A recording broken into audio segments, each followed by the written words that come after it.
About 2 weeks before I was scheduled to have hip surgery on my labrum, I woke up one day, I had really swollen lymph nodes around my clavicle area. So I went to the health services here on campus just to get it checked out. And it was then that I had a chest x-ray that showed a large mass in my chest. And after that, my parents were notified.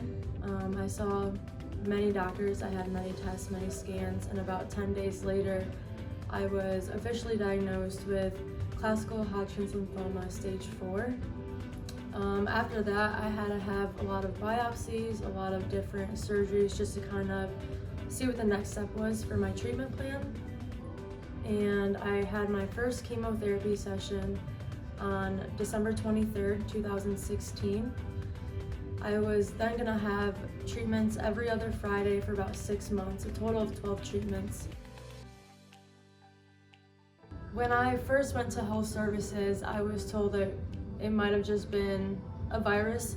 I think everyone around me was trying to keep me calm and not alarm me. My parents, on the other hand, they did know that there was a chance of me possibly having a type of lymphoma. It wasn't until after 2 or 3 doctor's appointments, we were in the car actually driving to get another test done, and I just thought it was normal. I thought nothing of it, and my mom said, "Hey, you're gonna go see this doctor," and it was at that point that I realized that something was off, just because I knew that doctor was the same doctor that treated my grandma when she had breast cancer. And that's kind of when I was like, hold on, something's a little off, what's going on? And that's when my parents decided to tell me that well, you know, we're getting all these tests done because there is a chance that you could have lymphoma. So I had treatments every other Friday. So what worked out really well was that also during this time, my class schedule went down to 12 credits and everything was online except for one course that was on Tuesdays and Thursdays. So it allowed me to come home on Thursday nights, spend the weekend at home, because I would get treatment on Friday. I'd normally wake up around 7 a.m. I would get to the hospital around 8.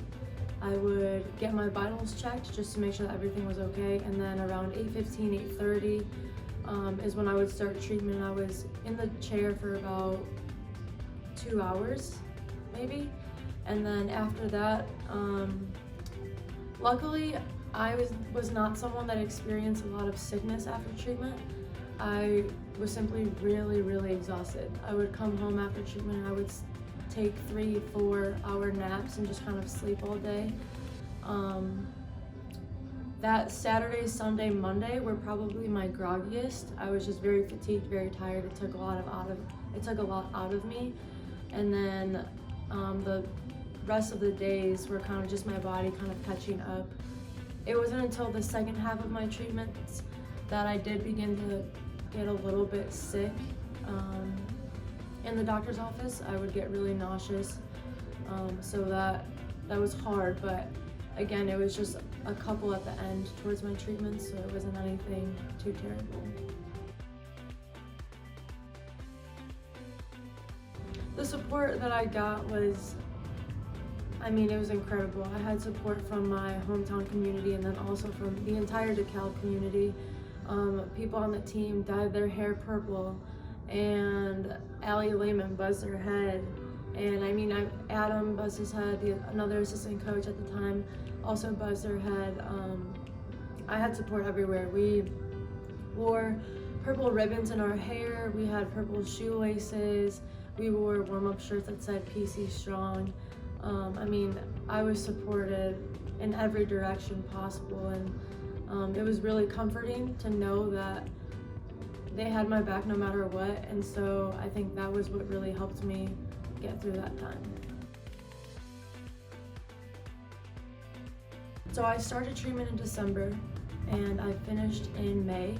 It was in February that I had kind of a checkup scan just to see if the treatment was working and how my body was responding, and it was in February that I found out, February 15th actually, that I found out that my body did respond really well, and the cancer was gone in my body, but at that point I was only halfway through my treatment, so I still had 6 more treatments to go.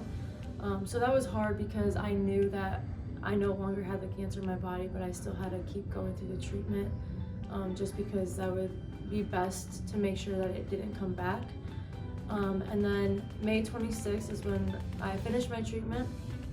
And then after that, I had to get my port taken out that was in my chest for treatment.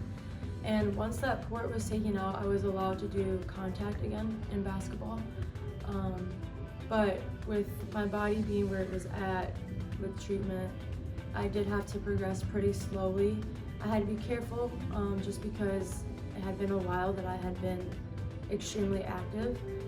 So I had to be careful, but it definitely took time, and I would say it took a lot longer than I expected to feel like my normal self again, even though I was no longer going through treatment.